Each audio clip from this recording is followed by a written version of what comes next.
नमस्कार दोस्तों, online study cover में आपका स्वागत है।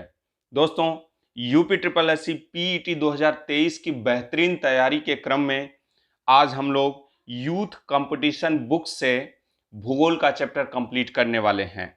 इससे पहले का वीडियो यदि आपने नहीं देखा है तो प्लेलिस्ट में जाकर उसे जरूर देखिए और चैनल को सब्सक्राइब कर लीजिए। तो चलिए शुरू करते हैं। आज का पहला टॉपिक है नदियां तथा नदियों की घाटी। क्या है? नदियां तथा नदियों की घाटी। सिंधु नदी का उद्गम स्थल कहां से है? तो यह कैलाश पर्वत श्रृंखला से है। वह नदी जो हिमालय की तीनों श्रेणियों को आर पार काटती है वह सतलज नदी है। किशन गंगा किस नदी की सहायक नदी है? तो यह झेलम नदी की सहायक नदी है। किशन गंगा वह नदी जिसका उद्गम स्थल भारत में नहीं है, तो सतलज नदी का उद्गम स्थल भारत में नहीं है। ब्यास एवं सतलज नदियों के मध्य क्या फैला हुआ है? तो विष्ट दोआब फैला हुआ। क्या है? ब्यास एवं सतलज नदियों के मध्य के भाग को विष्ट दोआब कहा जाता है। वह नदी जिसके स्रोत बिंदु लगभग एक ही हैं, तो ब्रह्मपुत्र और सिंधु नदी के स्रोत बिंदु लगभग एक ही हैं। गंगा किस नदी की सहायक नदी है? तो यह सोन नदी की सहायक नदी है। आगे चलते हैं। फरक्का के बाद गंगा नदी की प्रमुख धारा का नाम क्या हो जाता है? तो फरक्का के बाद गंगा नदी की मुख्य धारा का नाम पद्मा हो जाता है। वह स्थान जहां भागीरथी एवं अलकनंदा नदियां मिलती हैं, देवप्रयाग में भागीरथी एवं अलकनंदा नदियां मिलती हैं। अध्यारोपित नदी का उदाहरण कौन सी नदी है? तो ये चंबल नदी है। बेतवा नदी किसकी सहायक नदी है? तो यह बेतवा नदी कहाँ किस नदी में मिलती है? तो यमुना नदी में मिलती है। बेतवा नदी किस नदी में मिलती है? तो यमुना नदी में मिलती है। आगे चलें। वह नदी जिसके तट पर बद्रीनाथ का प्रसिद्ध मंदिर स्थित है, तो यह अलकनंदा नदी के तट पर स्थित है। भ्रंश घाटी से होकर प्रवाहित होने वाली नदी कौन सी है? तो नर्मदा नदी है। वह नदी जो अपने मार्ग में परिवर्तन करने के लिए कुख्यात है, तो यह कोसी नदी है। कौन सी? कोसी नदी। वह नदी जिसके तट पर गोरखपुर स्थित है, तो गोरखपुर किसके तट पर स्थित है? तो राप्ती नदी के तट पर स्थित है। आगे चलें। गंगा नदी की एकमात्र सहायक नदी जिसका उद्गम मैदान से है, तो वह कौन सी नदी है? गोमती नदी है। गंगा की कौन सी सहायक नदी उत्तर वाहिनी है? तो यह सोन नदी उत्तर वाहिनी है। भारत की सबसे लंबी प्रायद्वीपी नदी कौन सी है? तो गोदावरी नदी है। किस प्रायद्वीपी नदी का जल ग्रहण क्षेत्र सर्वाधिक है? तो गोदावरी नदी का जल ग्रहण क्षेत्र सर्वाधिक है। आगे चलें। वह नदी जिस पर चित्रकूट जलप्रपात अवस्थित है, तो इंद्रावती नदी पर। चित्रकूट जलप्रपात किस नदी पर स्थित है? तो इंद्रावती नदी पर। कुमायूं हिमालय किन किन नदियों के बीच में स्थित है? तो सतलज और काली नदियों के मध्य में स्थित है कुमायूं हिमालय। भारत की वह नदी जो कर्क रेखा को 2 बार काटती है, तो माही नदी कर्क रेखा को 2 बार काटती है। वह नदी जिसके ऊपरी मार्ग में मीठा जल परंतु निचले भाग में खारे जल का प्रवाह मिलता है, तो लूनी नदी है। आगे चलते हैं। अपने भ्रंश घाटी प्रवाह के लिए प्रसिद्ध नदी कौन सी है? एक मिनट, थोड़ा सा कट रहा है। अपने भ्रंश घाटी प्रवाह के लिए प्रसिद्ध नदी कौन सी है? तो दामोदर नदी है। मन्नार की खाड़ी में गिरने वाली नदी कौन सी है? वैगाई नदी। वह पश्चिमी वाहिनी नदी जो 2 पर्वत श्रेणियों के बीच बहती है, तो वो नर्मदा नदी है। रिफ्ट घाटी से होकर बहने वाली नदी कौन सी है? तो ये भी नर्मदा नदी है। ठीक है, रिफ्ट घाटी से होकर बहने वाली नदी नर्मदा और ताप्ती है। नर्मदा एवं ताप्ती नदियों के मध्य क्या स्थित कौन सी श्रेणियां स्थित हैं? तो सतपुड़ा श्रेणियां स्थित हैं। किसके बीच? नर्मदा और ताप्ती नदियों के मध्य। भारतीय नदियां जो एस्चुरी या ज्वार नद मुख बनाती हैं कौन कौन सी हैं? तो ताप्ती और नर्मदा। अरब सागर में गिरने वाली नदी कौन सी है? तो ताप्ती नदी। अमरकंटक से उद्गमित होने वाली नदी कौन सी है? तो नर्मदा। अरब सागर में नर्मदा और ताप्ती दोनों गिरती हैं, ठीक है, लेकिन अमरकंटक से उद्गमित होने वाली नदी नर्मदा है, ठीक है। आगे चलें। दोस्तों वीडियो पसंद आए तो लाइक करना, शेयर करना और ऐसे ही वीडियो पाने के लिए चैनल को सब्सक्राइब कर लेना। नर्मदा नदी कहाँ से होकर प्रवाहित होती है? तो यह सतपुड़ा श्रेणी और बिंद श्रेणियों के मध्य होकर प्रवाहित होती है नर्मदा नदी। कावेरी नदी का उद्गम स्थल कहाँ पे है? तो यह ब्रह्मगिरी पहाड़ियों में है। कहाँ? ब्रह्मगिरी पहाड़ियों में। वह नदी जिसे दक्षिण की गंगा कहा जाता है वह कौन सी है? तो वह कावेरी नदी है। दामोदर जिसकी सहायक नदी है वह है, तो दामोदर नदी किसकी सहायक नदी है? तो यह हुगली की सहायक नदी है। भारत की वह नदी जिसे जैविक मरुस्थल कहते हैं, तो किस नदी को जैविक मरुस्थल कहा जाता है? तो दामोदर नदी को जैविक मरुस्थल कहा जाता है। आगे, दक्षिण भारत की नदियां प्रमुख रूप से अपवाह तंत्र रखती हैं। तो दक्षिण भारत की नदियां प्रमुख रूप से कैसा अपवाह तंत्र रखती हैं? तो यह वृक्षनुमा अपवाह तंत्र रखती हैं। वह नदी जो उड़ीसा में अपना डेल्टा बनाती है तो वह महानदी है। दक्कन के पठार में नदियों का प्रवाह कैसा होता है? तो दक्कन के पठार में नदियों का प्रवाह पश्चिम से पूर्व की तरफ होता है। सियाचिन ग्लेशियर विवाद का विषय किन किन देशों के मध्य है? तो यह भारत और पाकिस्तान के मध्य है। सियाचिन ग्लेशियर का विवाद भारत और पाकिस्तान के मध्य है, ठीक है। आगे चलें। सबसे बड़ा हिमनद कौन सा है? तो सबसे बड़ा हिमनद यह सियाचिन हिमनद है। फूलों की घाटी कहाँ अवस्थित है? तो यह उत्तराखंड में अवस्थित है। कहाँ? उत्तराखंड में। वह हिमनद जो उत्तराखंड के कुमायूं क्षेत्र में अवस्थित है तो वह कौन सा है? मिलाम हिमनद है। कौन सा? मिलाम। यह कहाँ स्थित है? तो उत्तराखंड के कुमायूं क्षेत्र में। भारत का लगभग 2/3 कोयला कहाँ पाया जाता है? तो भारत का लगभग 2/3 कोयला यह दामोदर घाटी में पाया जाता है। कहाँ पाया जाता है? तो दामोदर घाटी में। भारत का वह राज्य जहां फुलर झील स्थित है, तो भारत का वह राज्य जहां फुलर झील स्थित है तो उत्तर प्रदेश है। पंचभद्रा झील कहाँ स्थित है? तो यह राजस्थान में स्थित है। श्रीहरिकोटा द्वीप कहाँ अवस्थित है?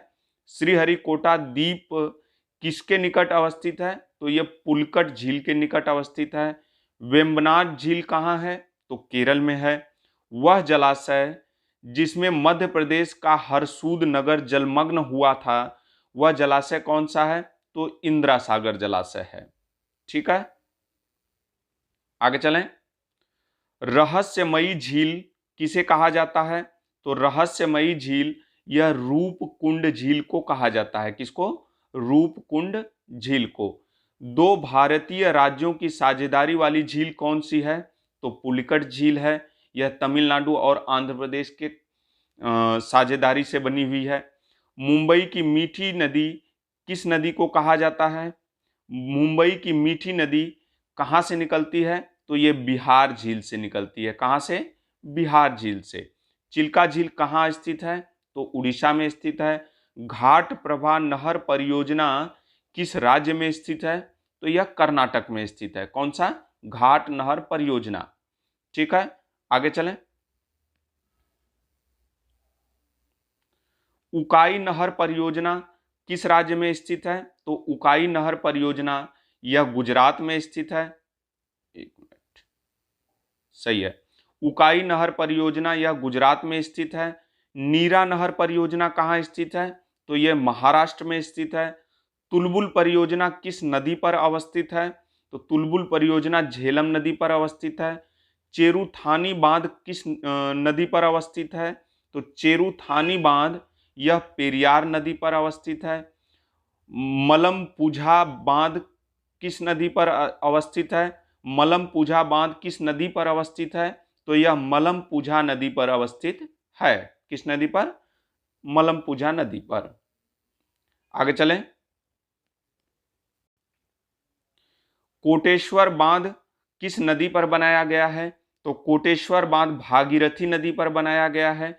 वह राज्य जहां सुईल नदी परियोजना अवस्थित है, तो सुईल नदी परियोजना यह हिमाचल प्रदेश में अवस्थित है। भागीरथी नदी पर बनाया गया बांध कौन सा है? तो टिहरी बांध है। गोविंद बल्लभ पंत सागर जलाशय किस राज्य में अवस्थित है? तो यह उत्तर प्रदेश में स्थित है। ठीक है, आगे चलें।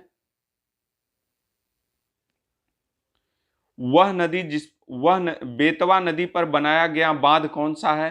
तो बेतवा नदी पर बनाया गया बांध यह राजघाट बांध है। दामोदर नदी से निकलने वाली नहर कौन सी है? तो एडन नहर है। कौन सी? एडन नहर।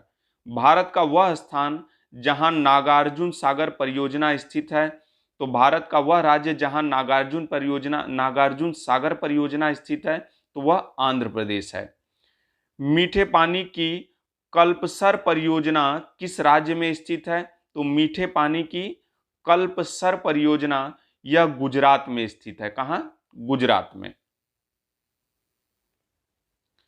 भारत का वह राज्य जहां सर्वाधिक सिंचाई नलकूपों से होती है, तो यह अपने उत्तर प्रदेश में होती है। रंजीत सागर बांध किस नदी पर अवस्थित है? तो यह रावी नदी पर अवस्थित है।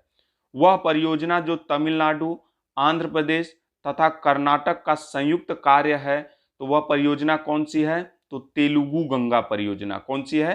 तेलुगु गंगा परियोजना। आगे चलें।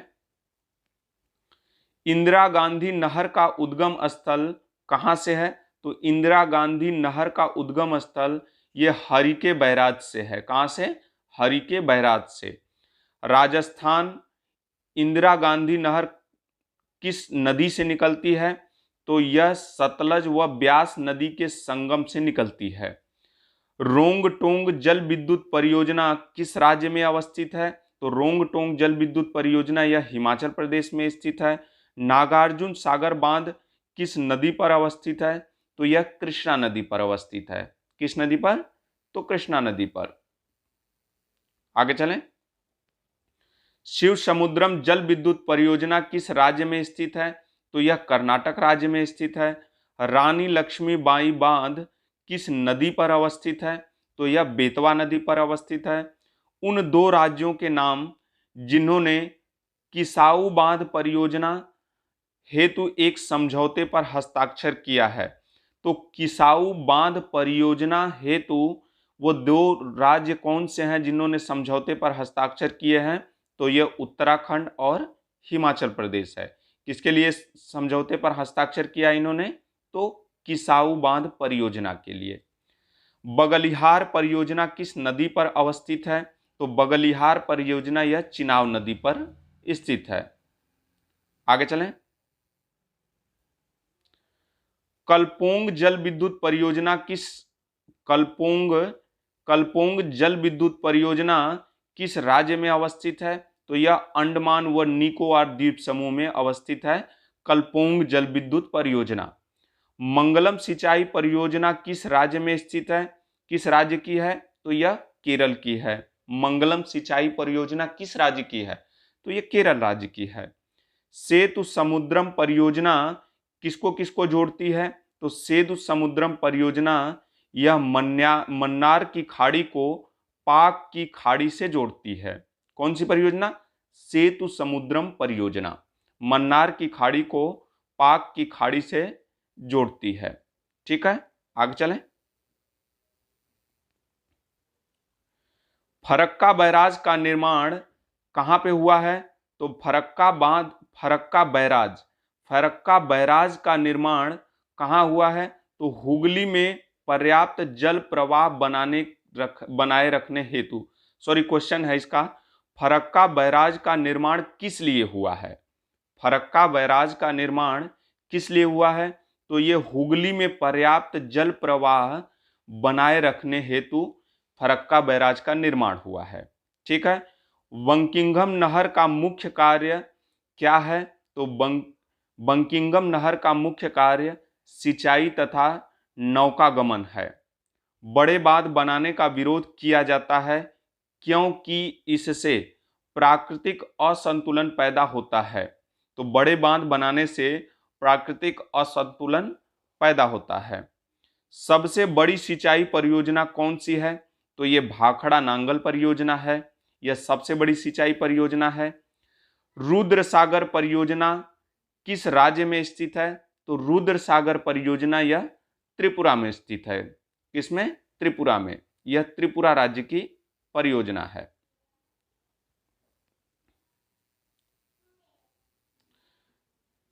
जवाहर सागर बांध किस राज्य में स्थित है?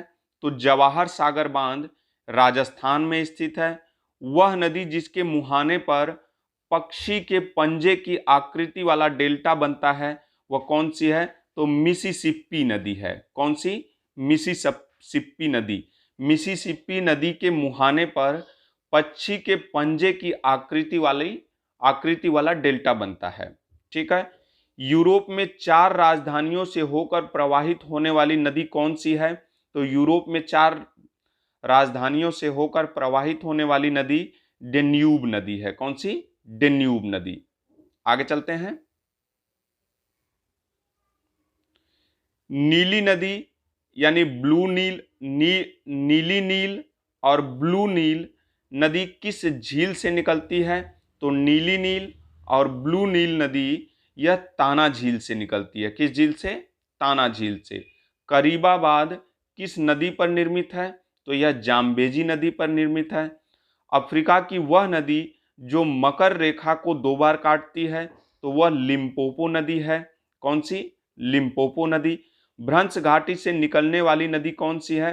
तो भ्रंश घाटी से निकलने वाली नदी राइन नदी है। कौन सी? राइन नदी। आगे देखते हैं। भारत पाक बगलिहार परियोजना किस नदी पर स्थित है? तो भारत पाक बगलिहार परियोजना अभी हमने पढ़ा, यह चेनाब नदी पर स्थित है। एशिया की सबसे लंबी नदी कौन सी है? तो यांगत्सी क्यांग नदी है। यह चीन की है। कहाँ की? चीन की यांगत्सी कांग। बांग्लादेश में प्रवेश करने के बाद गंगा नदी को किस नाम से जाना जाता है? तो इसको पद्मा के नाम से जाना जाता है। महावेली गंगा किस देश की एक नदी है? तो महावेली गंगा यह श्रीलंका की एक नदी है। कहाँ की? श्रीलंका की एक नदी है। विश्व की सबसे लंबी नदी कौन सी है? तो विश्व की सबसे लंबी नदी नील नदी है। बोलगा नदी कहाँ पर गिरती है? तो बोलगा नदी यह कैस्पियन सागर में गिरती है। कहाँ? कैस्पियन सागर में गिरती है। विश्व की सबसे गहरी झील कौन सी है? तो बैकाल झील है। उत्तरी अमेरिका का सुपीरियर झील का क्षेत्र किस लिए प्रसिद्ध है? तो उत्तरी अमेरिका का सुपीरियर झील का क्षेत्र यह लौह अयस्क भंडार के लिए प्रसिद्ध है। ठीक है। किसके लिए? तो लौह अयस्क भंडार के लिए प्रसिद्ध है। आगे चलें। पर्ल ऑफ साइबेरिया किसे कहा जाता है? तो पर्ल ऑफ साइबेरिया यह बैकाल झील को कहा जाता है। जम्मू एवं कश्मीर में अवस्थित झील कौन सी है? तो डल झील है। क्षेत्रफल और आयतन के आधार पर विश्व की सबसे बड़ी झील कौन सी है? तो कैस्पियन सागर है। किसके आधार पर? क्षेत्रफल और आयतन के आधार पर। 1000 झीलों का देश किस देश को कहा जाता है? तो यह फिनलैंड को कहा जाता है। यूएसए में स्थित झील कौन सी है? तो यूएसए यानी अमेरिका में स्थित झील ये मिशिगन झील है। कौन सी है? मिशिगन झील है। असम में अवस्थित झील कौन सी है? तो असम में अवस्थित झील चपनाला झील है। चपनाला झील कहाँ स्थित है? तो चपनाला झील असम में अवस्थित है। कहाँ? असम में अवस्थित है। चिल्का झील कहाँ स्थित है? तो चिल्का झील उड़ीसा में स्थित है। कहाँ? उड़ीसा में स्थित है। सुपीरियर झील पर स्थित नगर कौन सा है? तो सुपीरियर झील पर स्थित नगर डुलुथ है। कौन सा? डुलुथ। वेनेजुएला में अवस्थित जलप्रपात कौन सा है? तो एंजिल जलप्रपात। एंजिल जलप्रपात कहाँ है? तो वेनेजुएला में। अब भूजल संसाधन से संबंधित देख लेते हैं कुछ टॉपिक को। भूजल संसाधन से संबंधित फैक्ट देख लेते हैं। उत्तर प्रदेश एवं मध्य प्रदेश राज्यों में संयुक्त राजघाट नदी घाटी परियोजना किस नदी पर स्थित है? तो यह बेतवा नदी पर स्थित है। भारत में माला नहर तंत्र को प्रस्तावित किया गया है, तो किसके द्वारा किया, किस समिति के द्वारा किया, किसके द्वारा किया गया है? तो दिनसा जे दस्तूर ने किया है इसको प्रस्तावित। इंदिरा गांधी नहर का उद्गम स्थल कहां से है? तो हरिके बैराज से है। अभी आया था, देखिए कितनी बार पूछा जा रहा है क्वेश्चन ये। गत 25 वर्षों में नलकूप सिंचाई का सर्वाधिक शानदार विकास कहां पर हुआ है? तो यह सरयू पार मैदान में हुआ है। कहां? सरयू पार मैदान में। भाखड़ा नांगल किस राज्यों की संयुक्त परियोजना है? तो हरियाणा, पंजाब तथा राजस्थान की संयुक्त परियोजना है। ऊपरी गंगा नहर का उद्गम स्थान कहां से है? तो ऊपरी गंगा नहर का उद्गम स्थान हरिद्वार में है। कहां है? हरिद्वार में। ठीक है, आगे चलें हम। राणा प्रताप सागर किस नदी पर बना है? तो राणा प्रताप सागर चंबल नदी पर बना है। भारत की सिंचाई क्षमता का अधिकांश प्रतिशत भाग किस परियोजना से पूरा होता है? तो लघु एवं बृहद परियोजनाओं से पूरा होता है। सारण सिंचाई नहर कहां से निकाली गई है? तो सारण सिंचाई नहर यह गंडक नदी से निकाली गई है। किस नदी से निकाली गई है? तो गंडक नदी से निकाली गई है। बहुउद्देशीय नदी घाटी परियोजनाओं को आधुनिक भारत का मंदिर किसने कहा था? तो बहुउद्देशीय नदी घाटी परियोजनाओं को आधुनिक भारत का मंदिर कहा जाता है। इसको किसने कहा था आधुनिक भारत का मंदिर? तो जवाहरलाल नेहरू ने कहा था। किसने कहा था? जवाहरलाल नेहरू ने। अगला टॉपिक है पर्वत, पहाड़ियां तथा हिमनद। ठीक है, अब इससे देख लेते हैं कुछ। बृहद हिमालय को किस नाम से भी जाना जाता है? तो बृहद हिमालय को हिमाद्री के नाम से भी जाना जाता है। भारत का सबसे प्राचीन पर्वत श्रृंखला कौन सी है? तो अरावली है। मणिपुर पहाड़ियों से घिरा इम्फाल बेसिन एक सुंदर उदाहरण है। तो किसका सुंदर उदाहरण है? तो सरोवरीय मैदान का। कंचनजंगा शिखर कहाँ स्थित है? तो ये भारत में स्थित है। अस्काई चीन किसका भाग है? तो ये लद्दाख पठार का भाग है। किसका? लद्दाख पठार का। हिमालय पर्यायवाची है। हिमालय किसका पर्यायवाची है? तो ये महान हिमालय का पर्यायवाची है। ठीक है, अब इसमें देख लेते हैं और आगे। कुल्लू घाटी जिन पर्वत श्रेणियों के बीच अवस्थित हैं वे हैं। तो कुल्लू घाटी किसके किसके बीच है? तो धौलाधर तथा पीर पंजाल के मध्य। धौलाधर और पीर पंजाल के मध्य स्थित है कुल्लू घाटी। पूर्ण रूप से भारत में स्थित सर्वोच्च चोटी कौन सी है? तो नंदा देवी। यह उत्तराखंड में स्थित है। कहाँ? उत्तराखंड में। वे पहाड़ियां जो पूर्वी घाट एवं पश्चिमी घाट के मिलन स्थल पर स्थित हैं, तो वे नीलगिरी की पहाड़ियां हैं। कहाँ कौन सी हैं? तो नीलगिरी की पहाड़ियां। कार्डमम पहाड़ियां जिनकी सीमाओं पर स्थित हैं वे हैं। तो कार्डमम पहाड़ियां केरल एवं तमिलनाडु के सीमा पर स्थित हैं। प्रायद्वीपी भारतीय प्रायद्वीप की सबसे ऊंची चोटी कौन सी है? तो यह अन्नाईमुडी है। नंगा पर्वत कहाँ स्थित है? तो जम्मू एवं कश्मीर में स्थित है। लघु हिमकाल कब से कब तक माना जाता है? तो लघु हिमकाल 1650 ईस्वी से 1870 तक था। ठीक है, लघु हिमकाल 1650 से 1870 तक माना जाता है। ठीक है, आगे चलें।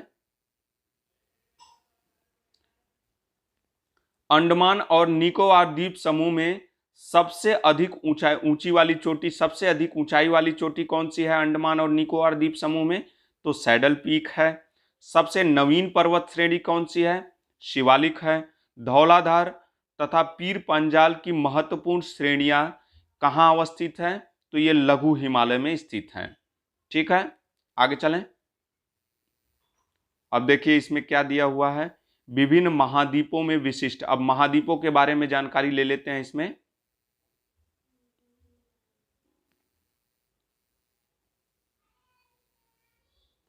देखिए, अफ्रीका महाद्वीप, अफ्रीका महाद्वीप में सबसे बड़ा देश कौन सा है? तो अल्जीरिया है। सबसे छोटा देश मेओटो है। क्या है?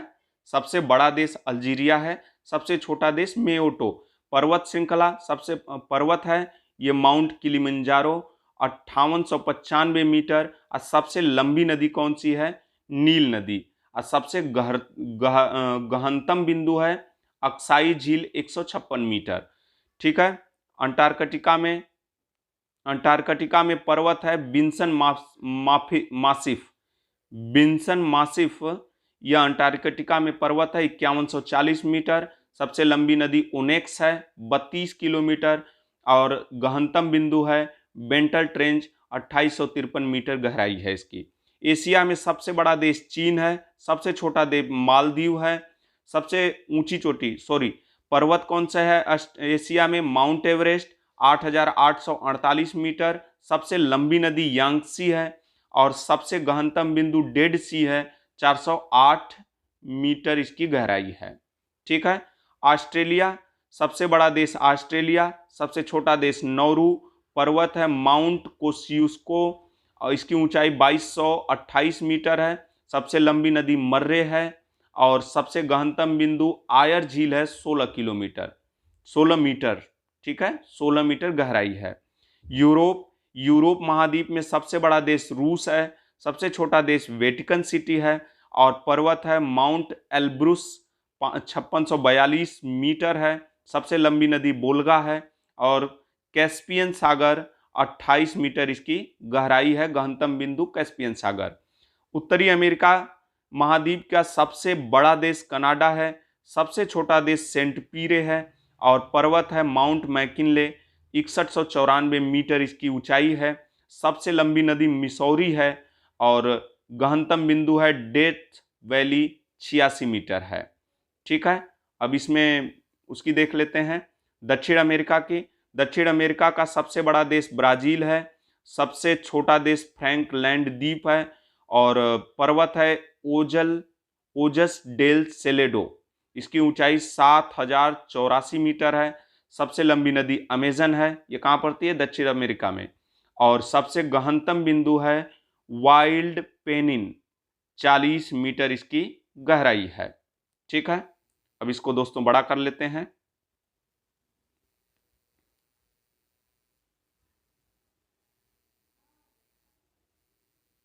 थोड़ा सा छोटा कर लेते हैं। नर्मदा तथा ताप्ती नदियों द्वारा घिरी नर्मदा तथा ताप्ती नदियों द्वारा कौन घिरा है? तो ये सतपुड़ा पहाड़ियां घिरी हुई हैं। नर्मदा तथा इसको थोड़ा सा बड़ा कर। नर्मदा तथा ताप्ती नदियों द्वारा घिरी हुई कौन सी पहाड़ियां हैं? तो ये सतपुड़ा पहाड़ियां हैं। मैकाल रेंज कहाँ स्थित, किस राज्य में स्थित है? तो ये मध्य प्रदेश एवं छत्तीसगढ़ में स्थित है। जास्कर तथा लद्दाख पर्वत श्रेणियां किसके मध्य में स्थित है? जास्कर तथा लद्दाख पर्वत श्रेणियों के मध्य में कौन सा अवस्थित है? क्या अवस्थित है? तो लेह अवस्थित है। कौन सा? लेह। भारत का वह राज्य जिसमें नाथुला दर्रा स्थित है, तो सिक्किम में नाथुला दर्रा स्थित है। किस दर्रे से श्रीनगर लेह मार्ग जुड़ता है? तो यह जोजिले दर्रे से जुड़ता है। किस दर्रे से? जोजिले दर्रे से। सन 2006 में नाथुला जिन देशों के बीच सीमा पार व्यापार के लिए पुनः खोल दिया गया था वे हैं भारत और चीन। तो नाथुला भारत और चीन के लिए खोल दिया गया था। रोहतांग दर्रा किस राज्य में स्थित है? तो यह हिमाचल प्रदेश में स्थित है। किस राज्य में स्थित है? हिमाचल प्रदेश में स्थित है। सिपकिला दर्रा किस राज्य में स्थित है? यह भी हिमाचल प्रदेश में स्थित है। विश्व की सबसे लंबी पर्वत श्रेणी कौन सी है? तो वह एंडीज पर्वत श्रेणी है। कौन सी? एंडीज। व्हाइट पर्वत कहाँ स्थित है? तो ये यूएसए में स्थित है। कहाँ स्थित है? यूएसए में। ठीक है, यानी अमेरिका में। अफ्रीका का सर्वोच्च पर्वत शिखर माउंट किलिमंजारो कहाँ अवस्थित है? तो अफ्रीका का सर्वोच्च पर्वत शिखर कौन सा है? तो माउंट किलिमंजारो कहाँ अवस्थित है? तो तंजानिया में स्थित है। कहाँ? तंजानिया में। माउंट टिटलिस कहाँ स्थित है? माउंट टिटलिस यह स्विट्जरलैंड में स्थित है। कहाँ स्थित है? तो स्विट्जरलैंड में स्थित है। अब आगे देखते हैं, एपीनाइन पर्वत किस देश में स्थित है? तो एपीनाइन पर्वत इटली में स्थित है। फ्रांस तथा स्पेन के बीच सीमा बनाने वाला पर्वत कौन सा है? तो पेरिनीज पर्वत है। ड्रेकेंसबर्ग पर्वत कहाँ स्थित है? तो ड्रेकेंसबर्ग पर्वत यह अफ्रीका में स्थित है। ब्लैक फॉरेस्ट पर्वत कहाँ स्थित है? यह जर्मनी में स्थित है। ब्लैक फॉरेस्ट पर्वत कहाँ स्थित है? तो जर्मनी में स्थित है। इंडीज पर्वत श्रेणी किस महाद्वीप में स्थित है? तो यह दक्षिण अमेरिका में स्थित है। राइन नदी के किनारे अवस्थित पर्वत कौन सा है? तो राइन नदी के किनारे अवस्थित पर्वत ये ब्लैक फॉरेस्ट है। कौन सा? ब्लैक फॉरेस्ट, जो कहाँ पड़ता है? जर्मनी में। अभी हमने पढ़ा। ठीक है, अब अगला चैप्टर है इसका मरुस्थल और शुष्क क्षेत्र। मरुस्थल और शुष्क क्षेत्र। भारत का सबसे ठंडा मरुस्थल कौन सा है? तो लद्दाख मरुस्थल है। भारत का सबसे बड़ा मरुस्थल थार मरुस्थल है। विश्व का सबसे अधिक जनसंख्या घनत्व वाला मरुस्थल कौन सा है? तो ये भी थार मरुस्थल है। विश्व का सबसे बड़ा मरुस्थल कौन सा है? सहारा मरुस्थल है। यह अफ्रीका महाद्वीप में पड़ता है। ठीक है, आगे चलें। विश्व का सबसे गर्म मरुस्थल कौन सा है? तो विश्व का सबसे गर्म मरुस्थल यह अटाकामा मरुस्थल है। यह चिली और पेरू में पड़ता है। कहाँ? चिली और पेरू में। विश्व का सबसे ठंडा मरुस्थल कौन सा है? तो गोबी मरुस्थल है। चीन और मंगोलिया में पड़ता है ये। सबसे बड़ा पठार कौन सा है? तो कोलोराडो का पठार है। किसका? कोलोराडो का पठार। दक्षिण गोलार्ध में स्थित मरुस्थल है तो ये कालाहारी मरुस्थल है। किस गोलार्ध में स्थित है? तो दक्षिणी गोलार्ध में। शीतोष्ण कटिबंधीय मरुस्थल कौन सा है? तो शीतोष्ण कटिबंधीय मरुस्थल पेंटागोनिया मरुस्थल है। कौन सा? पेंटागोनिया मरुस्थल। अब इसमें देख लेते हैं दोस्तों, सहारा मरुस्थल यानी सहारा रेगिस्तान, यह 11 देशों की सीमा रेखा को छूती है। 92 लाख किलोमीटर इसका क्षेत्रफल है। अल्जीरिया, चाड, लीबिया, माली, मारितानिया, नाइजर, सूडान, ट्यूनीशिया, मिस्र और मोरक्को पश्चिमी सहारा में ये सब इससे टच करते हैं, इसके सीमा को। ऑस्ट्रेलियन रेगिस्तान 15,50,000 किलोमीटर में फैला हुआ है और ये देश इसकी सीमा से लगे हुए हैं। अरेबियन मरुस्थल 13 लाख किलोमीटर में फैला हुआ है और 13 लाख वर्ग किलोमीटर में फैला हुआ है और ये देश इसके साथ सीमा बनाते हैं। गोबी मरुस्थल ये भी 13 लाख वर्ग किलोमीटर में, मंगोलिया और चीन। कालाहारी मरुस्थल 5,60,000 वर्ग किलोमीटर, बोत्सवाना, नामीबिया और अफ्रीका, दक्षिण अफ्रीका। तकलामकान 3,70,000 वर्ग किलोमीटर चीन में फैला हुआ है। सोनेरन 12,000 किलोमीटर एरिजोना एवं कैलिफोर्निया यूएसए और मैक्सिको में फैला हुआ है। नामिब 80,900 नामीबिया में फैला हुआ है। काराकुम 3,50,000 तुर्कमेनिस्तान और कजाकिस्तान में फैला हुआ है। थार है 2 लाख किलोमीटर उत्तर पश्चिमी भारत और पाकिस्तान में फैला हुआ है। सोमाली मरुस्थल ये 2,60,000 वर्ग किलोमीटर सोमालिया अफ्रीका में फैला हुआ है। ठीक है। द सिर्तो डे सेचुरा ये 1,88,735 वर्ग किलोमीटर उत्तर पश्चिमी पेरू में फैला हुआ है। अटकामा ये 1,06,189 वर्ग किलोमीटर में फैला है। उत्तरी चील, पेरू और दक्षिण अमेरिका में स्थित है। किजिलकुम किजिलकुम 2,98,000 वर्ग किलोमीटर में फैला हुआ है। उज्बेकिस्तान, कजाकिस्तान और तुर्कमेनिस्तान में स्थित है ये। दस्त-ए-लूट ये 20,000 वर्ग किलोमीटर में फैला हुआ है, ये पूर्वी ईरान में है। ठीक है। मोजाम्बे यह 1,24,000 वर्ग किलोमीटर में फैला हुआ है, ये अमेरिका में स्थित है। ठीक है। दक्षिण एशिया का सबसे बड़ा मरुस्थल कौन सा है? तो दक्षिण एशिया का सबसे बड़ा मरुस्थल थार है। कौन सा? थार। कालाहारी मरुस्थल कहाँ अवस्थित है? तो ये बोत्सवाना और नामीबिया में स्थित है कालाहारी मरुस्थल। मरुस्थलीय पौधों की जड़ लंबी होती है, क्योंकि जड़ें पानी की तलाश में लंबी हो जाती हैं। जड़ें पानी की तलाश में लंबी हो जाती हैं। क्या हो जाती हैं? तो लंबी हो जाती हैं। दस्त-ए-लूट किस देश में अवस्थित है? दस्त-ए-लूट मरुस्थल यह ईरान में स्थित है। कहाँ? ईरान में। तकला मकान मरुस्थल किस देश में स्थित है? तो यह चीन में स्थित है। गोबी मरुस्थल कहाँ स्थित है?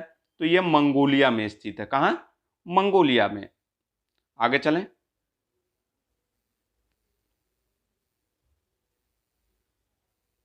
अब वन से संबंधित देख लेते हैं। इसमें India state of forest report 2021 के अनुसार भारत के कुल क्षेत्रफल का वनों के अंतर्गत है। तो भारत के कुल क्षेत्रफल का वन 21.71% है। यह India state of forest report 2021 के अनुसार है।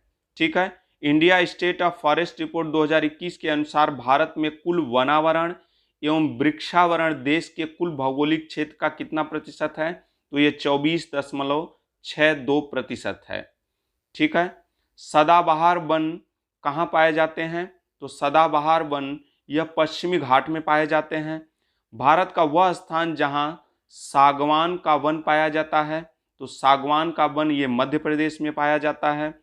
भारत में अति सघन वनों का सर्वाधिक क्षेत्र जिस राज्य में पाया जाता है, वह राज्य कौन सा है? तो वह राज्य अरुणाचल प्रदेश है। कौन सा? अरुणाचल प्रदेश। आगे चलते हैं। वह वृक्ष जो कभी सामाजिक वानिकी में लोकप्रिय था, अब एक पारिस्थितिकी आतंकवादी माना जाता है। तो किसको माना जाता है? तो यूकेलिप्टस को। किसको? यूकेलिप्टस को। राष्ट्रीय वन नीति में भारत के कुल भौगोलिक क्षेत्र के कितने प्रतिशत पर वन रखने का लक्ष्य है? तो 1/3% पर। किस पे? 1/3 भाग पर वन रखने का लक्ष्य है। ठीक है। आगे चलें।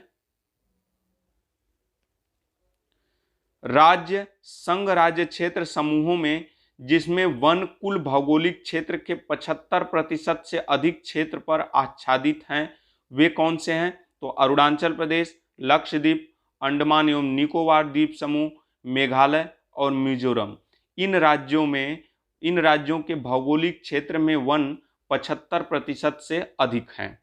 ठीक है। नीलगिरी की मेघ बकरियां कहाँ पाई जाती हैं? तो नीलगिरी की मेघ बकरियां ये इराविकुलम राष्ट्रीय पार्क में पाई जाती हैं। कहाँ? इराविकुलम राष्ट्रीय पार्क में।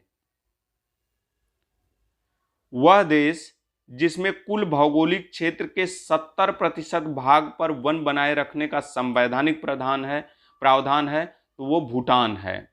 कौन सा? भूटान है। भारत के कुल भौगोलिक क्षेत्र में सघन वातावरण का प्रतिशत कितना है? तो 3.04% है। सागौन तथा साल उत्पाद कैसे हैं? तो ये उष्णकटिबंधीय शुष्क पतझड़ी वन के हैं। ठीक है। आगे चलें। नेक्स्ट, भारत में मैग्रोव वन कहाँ पाए जाते हैं? तो भारत में मैग्रोव वन यह गंगा डेल्टा में पाए जाते हैं। वह राज्य जिसमें उसके भौगोलिक क्षेत्र के प्रतिशत के हिसाब से न्यूनतम वनाच्छादित क्षेत्र है, तो वो अपने उत्तर प्रदेश में है। भारत के पर्यावरण सुरक्षा अधिनियम कब पारित हुआ था? तो भारत में पर्यावरण सुरक्षा अधिनियम 1986 में पारित हुआ था। साइलेंट वैली किस राज्य में स्थित है? तो ये केरल में स्थित है। साइलेंट वैली किस राज्य में स्थित है? तो केरल में स्थित है। पौधों एवं पशुओं की सर्वाधिक विविधता कहाँ पाई जाती है, किसमें पाई जाती है? तो ये उष्णकटिबंधीय सदाबहार वनों में पाई जाती है। राष्ट्रीय वनीकरण एवं पारिस्थितिकी विकास बोर्ड NAEB की स्थापना भारत सरकार द्वारा कब की गई थी? तो ये 1992 में की गई थी। किसकी? राष्ट्रीय वनीकरण एवं पारिस्थितिकी विकास बोर्ड की स्थापना 1992 में की गई थी। भारत सरकार द्वारा राष्ट्रीय हरित अधिकरण NGT की स्थापना कब हुई थी? तो NGT की स्थापना 2010 में हुई थी। कब हुई थी? 2010 में। वन अनुसंधान संस्थान कहाँ स्थित है? तो वन अनुसंधान संस्थान देहरादून में स्थित है। सामाजिक वानिकी में प्रोत्साहित किया जाता है। तो सामाजिक वानिकी में किस लिए प्रोत्साहित किया जाता है? तो बहुउपयोगी वृक्षों के रोपण को। ठीक है। वन ह्रास का मुख्य कारण क्या है? तो कृषि क्षेत्र में विकास। भारत में वन संरक्षण अधिनियम कब पारित हुआ था? तो वन संरक्षण अधिनियम 1980 में पारित हुआ था। ठीक है। मृदा क्षरण को कैसे रोका जा सकता है? तो मृदा क्षरण को वन रोपण से रोका जा सकता है। ठीक है, आगे चलें। पारिस्थितिकीय संतुलन बनाए रखने के लिए पारिस्थितिकीय संतुलन बनाए रखने में कौन मदद नहीं करता? तो ये वनों को काटना ये मदद नहीं है। अंतर्राष्ट्रीय टाइगर दिवस कब मनाया जाता है? तो 29 जुलाई को अंतर्राष्ट्रीय टाइगर दिवस मनाया जाता है। विश्व वन्य दिवस कब मनाया जाता है? तो 3 मार्च को विश्व वन दिवस मनाया जाता है। संरक्षित कच्छ वनस्पति क्षेत्र कहाँ में है? तो ये गोवा में है। कहाँ? गोवा में। नेपाल एवं भारत में वन जीवन संरक्षण प्रयासों के रूप में सेव नामक एक नया संगठन प्रारंभ किया गया है। सेव का उद्देश्य क्या है? तो सेव का उद्देश्य गिद्ध का संरक्षण करना है। किसका? गिद्ध का संरक्षण करना। बहुउद्देशीय वृक्षों के रोपण को प्रोत्साहित किया जाता है। तो यह सामाजिक वानिकी में प्रोत्साहित किया जाता है। ठीक है, आगे चलें। वह ड्रग जो गिद्धों की समिष्ट में ह्रास के लिए उत्तरदायी है, तो ये डिक्लोफेनिक सोडियम है। कौन सा? Diclofenac sodium. इसके द्वारा गिद्धों का ह्रास हो रहा है। वह राज्य जहां की जनजाति महिलाओं ने पेड़ काटने वालों के खिलाफ सामाजिक बहिष्कार की सर्वप्रथम घोषणा की, तो वो हिमाचल प्रदेश है। भारत सरकार द्वारा बाघ परियोजना कब शुरू की गई थी? तो भारत सरकार द्वारा बाघ परियोजना की शुरुआत वर्ष 1973 में की गई थी, जिसे टाइगर प्रोजेक्ट कहा जाता है। द ग्रेट इंडियन वर्स्ट जो एक विलुप्त प्राय पक्षी की जाति है, आजकल भारत में कहाँ पाई जाती है? तो आजकल राजस्थान राज्य में पाई जाती है। चौड़ी पत्ती सदाबहार विशेषता है। किसकी विशेषता? चौड़ी पत्ती सदाबहार किसकी विशेषता है? तो सेल्वा वनों की विशेषता है यह। सागरीय राष्ट्रीय उद्यान कहाँ स्थित है? तो सागरीय राष्ट्रीय उद्यान ये मन्नार की खाड़ी में स्थित है। कहाँ? मन्नार की खाड़ी में स्थित है। अफ्रीका का वह देश जहां सघन उष्णार्ध वन है, तो अफ्रीका का वह देश जहां सघन उष्णार्ध वन है तो आइवरी कोस्ट। अयनवर्तीय वर्षा वन कहाँ पाए जाते हैं? तो अयनवर्ती वर्षा वन ये कांगो घाटी में पाए जाते हैं। वह देश जहां उसके भौगोलिक क्षेत्र का उच्चतम प्रतिशत वनाच्छादित है, तो जापान है वह देश। सुक्लाफांटा वन्यजीव अभ्यारण्य कहाँ स्थित है? तो सुक्लाफांटा वन्यजीव अभ्यारण्य यह नेपाल में स्थित है। कहाँ स्थित है? तो नेपाल में स्थित है। टैगा वन की विशेषता क्या है? तो यह समशीतोष्ण क्षेत्र की विशेषता है। टैगा वन किस क्षेत्र की विशेषता है? तो यह समशीतोष्ण क्षेत्र की विशेषता है। वह महाद्वीप जिसमें उष्णकटिबंधीय पर्णपाती वनों का विस्तार अधिक है, तो एशिया महाद्वीप में है। विश्व के वन आवरण का सर्वोच्च प्रतिशत किससे संबंधित है? तो यह शीतोष्ण कटिबंधीय शंकुधारी वन से संबंधित है। विश्व में सबसे बड़े व घने वन कहाँ पाए जाते हैं? तो विश्व में सबसे बड़े व घने वन यह ब्राजील में पाए जाते हैं। कहाँ पाए जाते हैं? ब्राजील में। आगे चलें। येलोस्टोन नेशनल पार्क कहाँ अवस्थित है? तो येलोस्टोन नेशनल पार्क यूएसए में स्थित है। वनों की कटाई प्रतिबंधित करने वाला विश्व का पहला देश कौन सा है? तो नॉर्वे है। कौन सा? नॉर्वे। वनों की कटाई प्रतिबंधित करने वाला विश्व का पहला देश नॉर्वे है। ठीक है। अब नेक्स्ट टॉपिक है खनिज संसाधन विशेषकर भारत में। ठीक है। वह पत्तन जो भारत के लौह अयस्क का सर्वाधिक निर्यात करता है तो वह पारादीप पत्तन है। भारत में सबसे बड़ी मशीनीकृत खान कौन सी है? तो ये वेलाडीला खान है। कौन सी? वेलाडीला खान।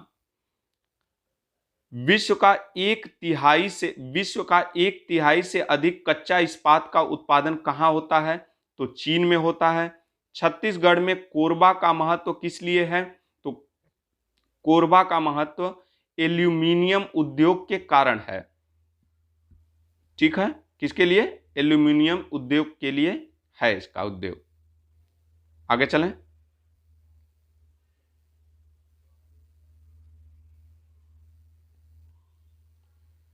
लौ क्षेत्र कहां पे है? तो ये कुंद्रेमुख में। कहां?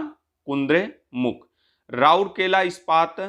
राउरकेला इस्पात संयंत्र को लौह अयस्क की आपूर्ति कहां से होती है? तो ये क्योंझर खान से होती है। कहां से? क्योंझर खान से लौह अयस्क की आपूर्ति होती है राउरकेला इस्पात को। ठीक है। छोटा नागपुर औद्योगिक क्षेत्र का विकास किससे संबंधित है? तो यह लौह अयस्क के संबंधित है। राजस्थान का लगभग किस पर एकाधिकार है? तो राजस्थान का लगभग जस्ता पर एकाधिकार है। किस पर? जस्ता पर। आगे चलें। वह राज्य जहां तांबा का सबसे अधिक भंडार है तो तांबा का सबसे अधिक भंडार कहां है? राजस्थान में है। भारत के दो शीर्षस्थ बॉक्साइट उत्पादक राज्य कौन से हैं? तो उड़ीसा और झारखंड है। भारत में लिग्नाइट कोयला का सबसे बड़ा क्षेत्र कौन सा है? तो नेवेली है। कौन सा? लिग्नाइट कोयला का सबसे बड़ा क्षेत्र नेवेली है। भारत में कोयला के दो सबसे बड़े उत्पादक राज्य कौन से हैं? तो कोयला के दो सबसे बड़े उत्पादक राज्य छत्तीसगढ़ और उड़ीसा हैं। छत्तीसगढ़ और उड़ीसा। विश्रामपुर जिसके खनन के लिए प्रसिद्ध है वह है। तो विश्रामपुर किसके खनन के लिए प्रसिद्ध है? तो कोयला के लिए। भारत के कोयला उत्पादन में छोटा नागपुर का योगदान लगभग कितना प्रतिशत है? तो लगभग 60%। छोटा नागपुर का योगदान लगभग 60% है। कोयले का सर्वाधिक उपयोग किस लिए होता है? तो ये ऊर्जा उत्पादन में होता है। नामचिक नामफुक कोयला क्षेत्र भारत में कहाँ स्थित है? तो नामफुक कोयला क्षेत्र यह अरुणाचल प्रदेश में स्थित है। कहाँ स्थित है? तो अरुणाचल प्रदेश में स्थित है। झरिया कोयला क्षेत्र कहाँ अवस्थित है? तो झरिया कोयला क्षेत्र यह झारखंड में स्थित है। शैल तंत्रों में भारत के कोयला निचयों का मुख्य स्रोत कहाँ पे है? तो ये गोंडवाना तंत्र में है। भारत में सर्वाधिक मोटा कोयला स्तर कहाँ पाया जाता है? तो ये झरिया कोयला क्षेत्र में पाया जाता है। भारत विश्व में अग्रणी उत्पादन किसका है? तो भारत विश्व में किसका अग्रणी उत्पादन है? तो ये अभ्रक का अग्रणी उत्पादक है। उत्पादन नहीं, उत्पादक है। ठीक है। भारत में सबसे बड़ी अभ्रक यानी माइका मेखला कहाँ पाई जाती है? तो ये हजारीबाग, गया और मुंगेर में पाई जाती है। भारत का वह राज्य जो कच्चे अभ्रक का अग्रणी उत्पादक है तो वो आंध्र प्रदेश है। भारत में जस्ते का अधिकतम उत्पादन कहाँ होता है? तो राजस्थान में होता है। भारत में क्रोमाइड का सबसे बड़ा उत्पादक राज्य कौन सा है? तो उड़ीसा है। क्रोमाइड का सबसे बड़ा उत्पादक राज्य कौन सा है? तो उड़ीसा है। सर्वोत्तम किस्म का संगमरमर कहाँ पाया जाता है? तो सर्वोत्तम किस्म का संगमरमर यह मकराना में पाया जाता है। भारत का वह राज्य जो मैग्नीज का सर्वाधिक उत्पादन करता है तो वो मध्य प्रदेश है। भारत में वाणिज्यिक ऊर्जा का प्रधान स्रोत क्या है? तो कोयला है। जादूगोड़ा किस लिए प्रसिद्ध है? तो यह यूरेनियम की खान के लिए प्रसिद्ध है। किसके लिए? यूरेनियम की खान के लिए। ठीक है, आगे चलें। भारत किसकी आपूर्ति में आत्मनिर्भर है? तो किसकी आपूर्ति में आत्मनिर्भर है? तो थोरियम की आपूर्ति में आत्मनिर्भर है। भारत में मोनोजाइट कहाँ पाया जाता है? तो मोनोजाइट केरल में पाया जाता है। भारत का वह राज्य जो एस्बेस्टस का सर्वाधिक उत्पादक है, तो एस्बेस्टस का सर्वाधिक उत्पादक राज्य कौन सा है? तो आंध्र प्रदेश है। ठीक है, भारत का वह क्षेत्र जो खनिज भंडार के नाम से जाना जाता है, तो खनिज भंडार के नाम से कौन सा क्षेत्र जाना जाता है? तो छोटा नागपुर का पठार। कौन सा क्षेत्र? छोटा नागपुर का पठार। यह भारत का खनिज भंडार के नाम से जाना जाता है। भारत का वह राज्य जहां जिप्सम प्रचुर मात्रा में उपलब्ध है, तो राजस्थान में जिप्सम प्रचुर मात्रा में उपलब्ध है। अली आबेट तेल क्षेत्र कहाँ अवस्थित है? तो यह गुजरात में स्थित है। भारत का वह राज्य जिसमें कोयाली पेट्रोलियम शोधनशाला अवस्थित है, तो कोयाली पेट्रोलियम शोधनशाला कहाँ स्थित है? तो गुजरात में। ठीक है, अली आपेट तेल क्षेत्र ये भी गुजरात में है, और कोयाली पेट्रोलियम शोधनशाला ये भी गुजरात में अवस्थित है। आगे चलें।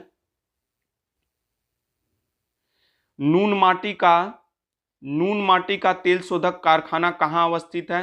तो नून माटी का तेल शोधक कारखाना यह असम राज्य में स्थित है। भारत में अधिकांश प्राकृतिक गैस का उत्पादन किया जाता है, तो ये कहाँ किया जाता है? तो अपतटीय क्षेत्र से किया जाता है। भारत का अग्रगण्य पेट्रोलियम उत्पादक राज्य कौन सा है? तो राजस्थान है। अग्रगण्य पेट्रोलियम उत्पादक राज्य कौन सा है? तो राजस्थान है।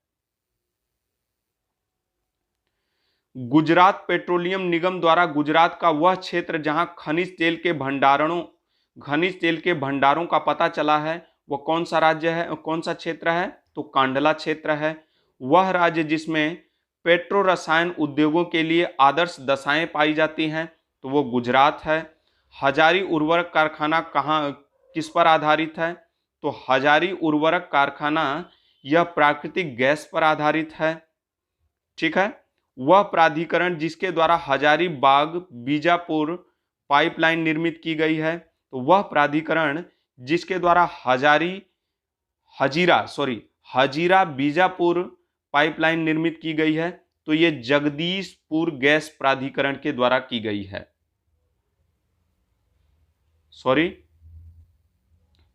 वह प्राधिकरण जिसके द्वारा हजीरा बीजापुर जगदीशपुर गैस पाइपलाइन निर्मित की गई है, तो वो कौन सा प्राधिकरण है? तो gas authority of India limited. ठीक है, पेट्रो रसायन के उत्पादन का सबसे बड़ा केंद्र कहाँ स्थित है? तो ये जामनगर गुजरात में स्थित है। नवग्राम तेल क्षेत्र कहाँ स्थित है? तो ये भी गुजरात में स्थित है। कौन सा? नवग्राम तेल क्षेत्र। आगे चलें। रिलायंस इंडस्ट्रीज लिमिटेड द्वारा भारत का वह भाग जहां प्राकृतिक गैस के प्रचुर भंडार का पता लगाया गया है, तो यह आंध्र प्रदेश का तटीय क्षेत्र है। गुजरात में जहां हाल ही में तेल भंडार पाया गया है, वह स्थान कहाँ है? तो वह स्थान अंकलेश्वर है। ठीक है, वह स्थान कौन सा है? तो अंकलेश्वर है। ज्वारीय ऊर्जा उत्पादन का प्रमुख क्षेत्र कहां पर है? तो ज्वारीय ऊर्जा उत्पादन का प्रमुख क्षेत्र खंभात की खाड़ी में है। डोनबास क्षेत्र किस लिए प्रसिद्ध है? तो यह कोयला हेतु प्रसिद्ध है। विश्व के कोयले का आधे से अधिक उत्पादन प्राप्त कहां से होता है? तो चीन एवं भारत में होता है। कोयला उत्खनन हेतु प्रसिद्ध क्षेत्र कौन सा है? तो कारागांडा कजाकिस्तान में है। ठीक है, आगे चलें। विश्व में लौह अयस्क के 3 अग्रणी उत्पादक कौन से हैं? तो लौह अयस्क के 3 अग्रणी उत्पादक ऑस्ट्रेलिया, चीन और ब्राजील हैं। वह देश जिसमें बाजार आधारित लौह एवं इस्पात के कारखाने पाए जाते हैं, तो वो जापान है। जापान का पीट्सबर्ग किसे कहा जाता, जापान का पीट वर्ग कहा जाने वाला नगर कौन सा है? तो ये यावाता है। बॉक्साइट का सर्वाधिक उत्पादक देश कौन सा है? तो ये ऑस्ट्रेलिया है। कौन सा? ऑस्ट्रेलिया। बॉक्साइट किसका अयस्क है? तो बॉक्साइट एल्यूमिनियम का अयस्क है। जापान लगभग किसमें आत्मनिर्भर है? तो जापान तांबा में लगभग आत्मनिर्भर है। उष्णकटिबंधीय उच्च प्रदेशों के एंडीज क्षेत्र में सर्वाधिक उल्लेखनीय खनिज कौन सा है? तो यह तांबा है। हीरे के लिए प्रसिद्ध किम्बरले खान कहाँ अवस्थित है? तो किम्बरले खान दक्षिण अफ्रीका में स्थित है। कहाँ स्थित है? दक्षिण अफ्रीका में स्थित है। संगमरमर क्या है? तो संगमरमर यह कायांतरित चट्टान का उदाहरण है। विश्व में यूरेनियम का प्रमुख भंडार कहाँ पाया जाता है? तो यूरेनियम का प्रमुख भंडार ऑस्ट्रेलिया में पाया जाता है। कोयले का वह प्रकार जिसमें अपेक्षा से अधिक प्रतिशत कार्बन का अंश होता है, तो वो एंथ्रेसाइड होता है। कौन सा कोयला होता है? तो एंथ्रेसाइड कोयला होता है। विश्व में लंबे रेशे के कपास का सबसे बड़ा उत्पादक एवं निर्यातक देश कौन सा है? तो वो यूएसए है। कौन सा? यूएसए। ठीक है, आगे देख लेते हैं। यह महासागर, भारत में हीरे की खानें कहाँ अवस्थित हैं? तो भारत में हीरे की खानें मध्य प्रदेश में अवस्थित हैं। विश्व में चांदी का सबसे बड़ा उत्पादक कौन है? तो चांदी का सबसे बड़ा उत्पादक मैक्सिको है। हीरा का सबसे बड़ा उत्पादक देश कौन सा है? तो हीरा का सबसे बड़ा उत्पादक देश रूस है अपना। कौन सा? रूस। संयुक्त राज्य अमेरिका में सिलिकॉन वैली किस लिए कहाँ अवस्थित है? तो सिलिकॉन वैली यह कैलिफोर्निया में अवस्थित है। कहाँ? कैलिफोर्निया में। अब ये महासागरीय धाराएं हैं, तो अब इनको देख लेते हैं। ये प्रशांत महासागर की ये गर्म धाराएं हैं। एक तरफ ये गर्म धाराएं हैं और ये क्या है? ये प्रशांत महासागर की ठंडी धाराएं हैं। ठीक है, अब इनको देख लेते हैं। उष्ण विषुवत रेखीय धारा ये गर्म है। क्यूराइल विषुवत रेखीय धारा ये ठंडी जलधारा है। क्यूरोसियो यह गर्म जलधारा है। कैलिफोर्निया की जलधारा ठंडी है। उत्तरी प्रशांत जल प्रवाह हम्बोल्ट या पेरुवियन की जलधारा ये ठंडी जलधारा है। अलास्का की धारा ये गर्म है। अंटार्कटिका की जलधारा ये ठंडी जलधारा है। और गर्म धाराएं कौन कौन सी हैं? तो एलिनीनो जलधारा, सुसीमा की जलधारा, द विषुवतरेखीय जलधारा, पूर्वी ऑस्ट्रेलिया की जलधारा, विपरीत विषुवतरेखीय जलधारा, ये सब प्रशांत महासागर की जलधाराएं थी। अब देखिए अटलांटिक महासागर की धाराएं हैं दोनों, इनको आप स्क्रीनशॉट ले सकते हो। उत्तरी विषुवतरेखीय जलधारा अटलांटिक महासागर की गर्म जलधारा है। गल्फ स्ट्रीम जलधारा अटलांटिक महासागर, फ्लोरिडा जलधारा दक्षिण विषुवतरेखीय ब्राजील जलधारा। ठीक है, और फिर उसके बाद विपरीत विषुवतरेखीय जलधारा इरमिंगर जलधारा, ये सब गर्म जलधाराएं हैं। और ठंडी जलधाराएं कौन सी हैं अटलांटिक महासागर की? तो देखिए लेब्राडोर जलधारा ठंडी जलधारा है। बेंगुएला जलधारा, कनारी जलधारा, पूर्वी ग्रीनलैंड की जलधारा, अंटार्कटिका की जलधारा और फ्रैंकलैंड की जलधारा, ये सब ठंडी जलधाराएं हैं। किसकी? अटलांटिक महासागर की। हिंद महासागर की गर्म एवं अस्थायी जलधाराएं और हिंद महासागर की ठंडी जलधाराएं देख लेते हैं। दोस्तों आप इनको स्क्रीनशॉट ले सकते हो। अब इसका नोट देख लेते हैं क्या है। हिंद महासागर की ग्रीष्मकालीन मानसून जलधारा गर्म एवं परिवर्तनशील जलधारा है एवं शीतकालीन मानसून प्रवाह ठंडी एवं परिवर्तनशील जलधारा है। अब देखिए विश्व की प्रमुख जनजातियां, देखिए एस्किमो जनजाति यह ग्रीनलैंड और कनाडा देश में पाई जाती है। किर्गिस यह मध्य एशिया में पाई जाती है। माओरी जनजाति यह न्यूजीलैंड में पाई जाती है। रेड इंडियन यह उत्तरी अमेरिका में पाई जाती है। पिग्मीज यह कांगो बेसिन में पाई जाती है। बोरा ये ब्राजील में पाई जाती है। ठीक है, अब इनका स्क्रीनशॉट ले सकते हो आप। अब आगे चलें, और भी जनजातियां हैं। मसाई जनजाति यह पूर्वी अफ्रीका यानी कीनिया तंजानिया में पाई जाती है। बेहदा यह श्रीलंका में पाई जाती है। निग्रो मध्य अफ्रीका में पाई जाती है। सेमांग जनजाति यह मलेशिया में पाई जाती है। इकांथा दक्षिण अफ्रीका में पाई जाती है। हैदा अमेरिका में पाई जाती है। तारतार यह साइबेरिया में पाई जाती है। बुद्दू जनजाति यह अरब मरुस्थल में पाई जाती है। ठीक है,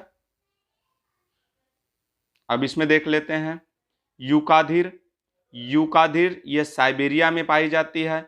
आइनू जनजाति ये जापान में पाई जाती है। आइनू जनजाति कहाँ पाई जाती है? जापान में। बुशमैन जनजाति यह कालाहारी मरुस्थल बोत्सवाना नामीबिया में पाई जाती है। पाम्पुआंस यह न्यू गिनी में पाए जाते हैं। याकू टुंडा प्रदेश में पाए जाते हैं। जुलू ये नेटाल प्रांत यानी दक्षिण अफ्रीका वगैरह में पाए जाते हैं। ठीक है,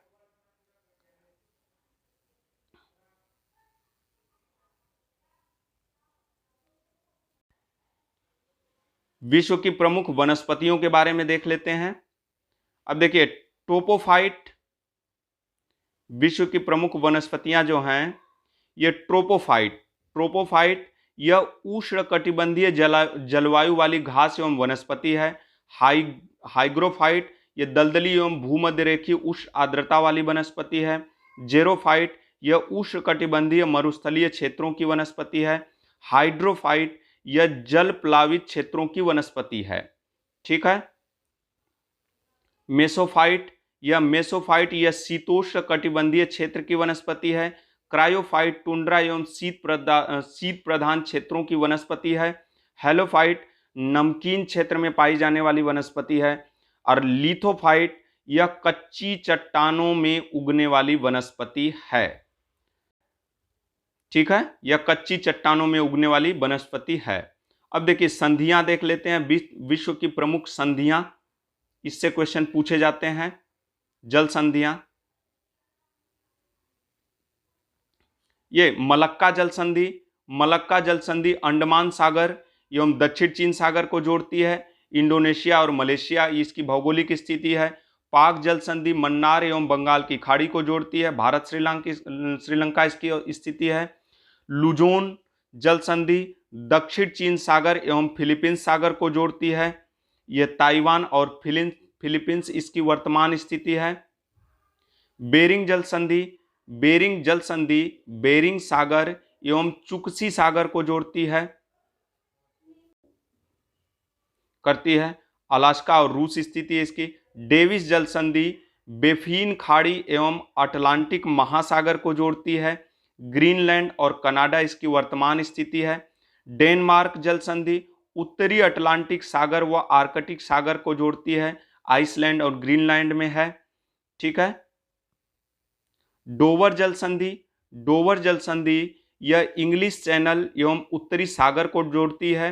हडसन जल संधि यह हडसन की खाड़ी व अटलांटिक महासागर को जोड़ती है।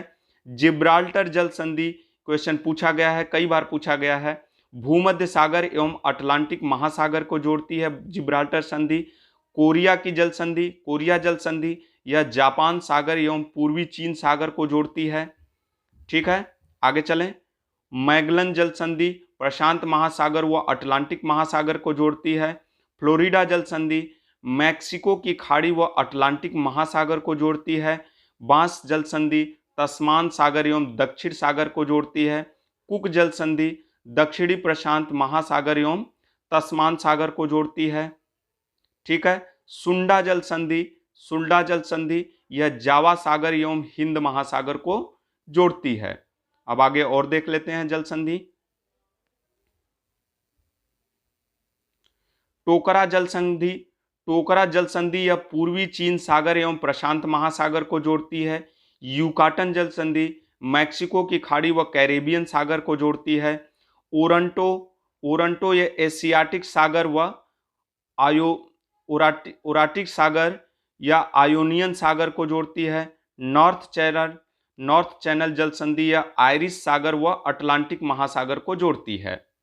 ठीक है, हारमुंज की खाड़ी या हारमुंज की जल संधि यह फारस की खाड़ी व ओमान की खाड़ी से जोड़ती है, ओमान की खाड़ी को जोड़ती है। टारेंस जल संधि यह आराफुरा सागर एवं पाम्पुआ की खाड़ी को जोड़ती है। डार्डेनलीज जल संधि मरमरा सागर और एजियन सागर को जोड़ती है। बासपोरस यह काला सागर एवं मरमरा सागर को जोड़ती है। ठीक है, आगे चलें। बेले आइले जल संधि, बेले आइले जल संधि सेंट लॉरेंस खाड़ी और अटलांटिक महासागर को जोड़ती है। फोबेक्स जल संधि तस्मान सागर एवं जावा सागर को जोड़ती है। कारीमाटा जल संधि दक्षिणी चीन सागर एवं जावा सागर को जोड़ती है यह। ठीक है, मकासार यह जावा सागर और सेलिबीज सागर को जोड़ती है। सुगारू जल संधि जापान सागर एवं पश्चिम प्रशांत सागर को जोड़ती है। सुसीमा यह जापान सागर एवं पूर्वी चीन सागर को जोड़ती है। बाब अल मंदेव जल संधि लाल सागर और अदन सागर को जोड़ती है। ठीक है, अब इसमें देख लेते हैं झीलें।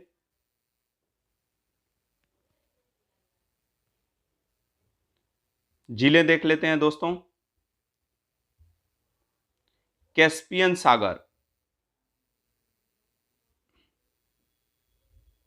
इसका स्क्रीनशॉट ले सकते हो सर दोस्तों, इसका स्क्रीनशॉट आप लोग ले सकते हैं।